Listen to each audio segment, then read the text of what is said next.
So what's the easiest function you can imagine for doing such a transformation? What's the most trivial function?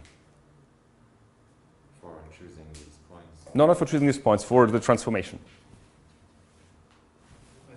The identity. Okay. So let's start with the most simple fact that we have. Yes? So we want points which at least can reconstruct the first Gaussian distribution. Exactly. So if we generate those points, then apply the identity, which means do nothing, then we reconstruct the Gaussian distribution, we want to come up with the same mean and the same covariance. If this is not given, that's likely to be flawed. Okay.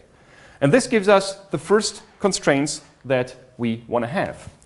So we want to choose those sigma points, xi, so these are the individual sigma points, and we choose a certain amount and weights for the sigma points so that the weights sum up to 1, and that if we reconstruct the mean from these weighted points, we should obtain the original mean that we had, and the same for the covariance matrix. So if we reconstruct from these sampled points a covariance matrix, it should give us exactly the covariance matrix we had before. If this wouldn't be the case, and you would apply the unstandard transform to identity, your system would diverge without doing anything. So this is kind of a requirement that we have. Right? This is clear to everyone? Okay, perfect. The only thing which we need to mention is that there's no unique solution to that, to the how to select the sigma points and the weights. So there are several ways for doing this so that they all fulfill this constraint. This is nothing which is dramatically bad for us. The only thing which should be noted is there's kind of a space of solutions to do that. So there's no one single best strategy on how to select the weights and how to select the sigma points, but there's one way which I will show today, and you typically have some free parameters in there, like how to set the weights given a certain subspace. And you can then tweak those parameters if you have certain background knowledge about your function. So if you want to cover some, for example, higher order moments, so a typical Gaussian distribution has 2 moments, the mean is 1 moment, and the covariance matrix is another moment, and there are additional moments which are all 0 for the Gaussian distribution. If we have some additional knowledge, we may optimize those parameters to take into account some background knowledge. But if we don't know anything, we don't really need to care about those parameters. That will, in the end, provide one way on how to select them. If there are several parameters, how do they depend on each other, and what does it kind of mean if you set a certain parameter, but you have the freedom of selecting parameters. Okay. So the question is, how do we choose the sigma points? And I will now tell you how to do that, and also kind of provide you with an intuitive, or at least give you an intuitive explanation why this may make sense. So the first sigma point we choose, it's our mean. Because the mean is kind of the best thing we did before. The Taylor approximation linearized around the mean, so the mean is in there.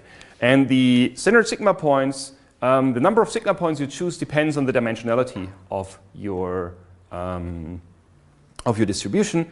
And for every dimension you have, you choose 2 additional sigma points. So if you have a one-dimensional Gaussian, you would choose 3 sigma points, the mean and 2 times 1 dimension. If you have a 2-dimensional Gaussian, you would choose 5 sigma points, the mean plus 2 times 2. And they are chosen in a way that you have, so they are parameterized relative to the mean. So the first thing is you start with the mean, and the second thing you have the mean plus some term and the mean minus some term. So you will have, if you have a mean, you have something in the x direction, plus and minus in the x direction. So they're kind of centered around the mean in the individual dimensions. That also makes sense.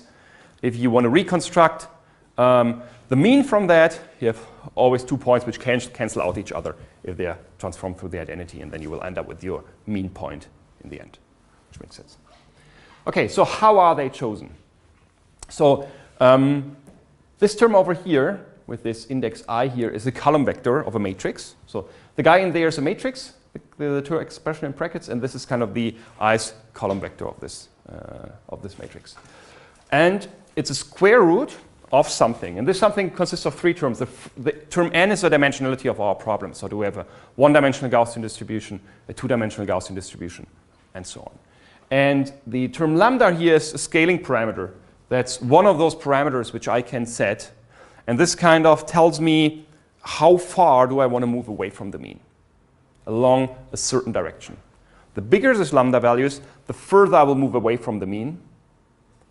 The smaller this value is, the closer I will come to the mean.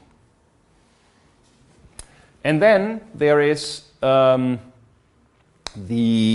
covariance matrix here. It's actually the matrix square root of the covariance matrix.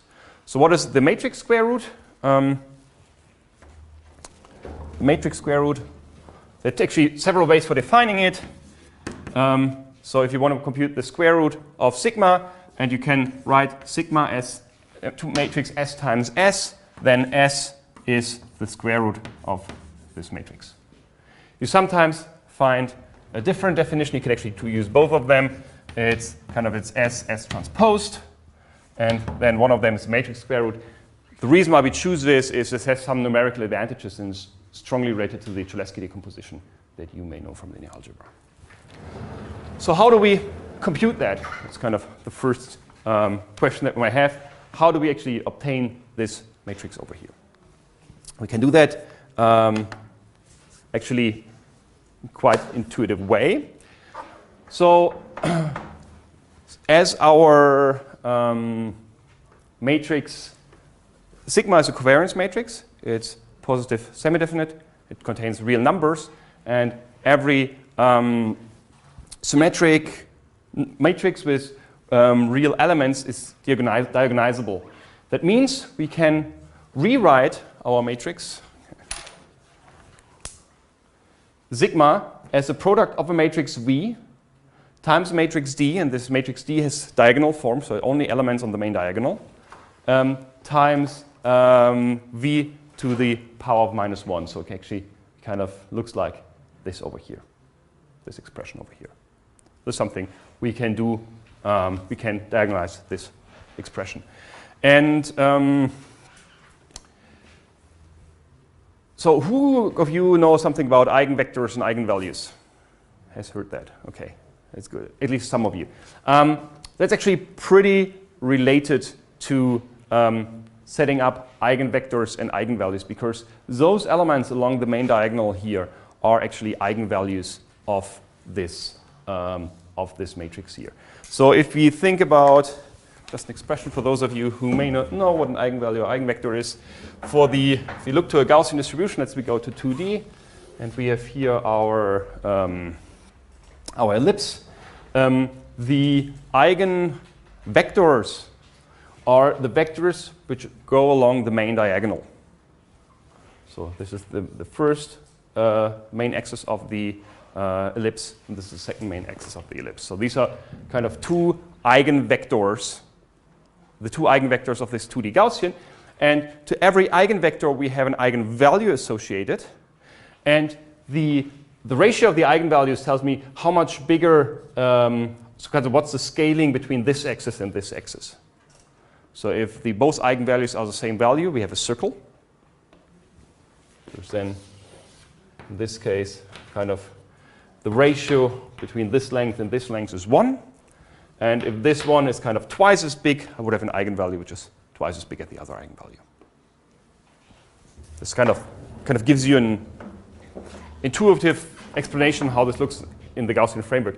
And you may agree that may also make sense that you may choose your sigma points, for example, along these main axes. It's actually one way to do that. So you cover the both parts of that Gaussian as good as you can. Okay. Okay, we were at the point where we wanted to compute the matrix square root.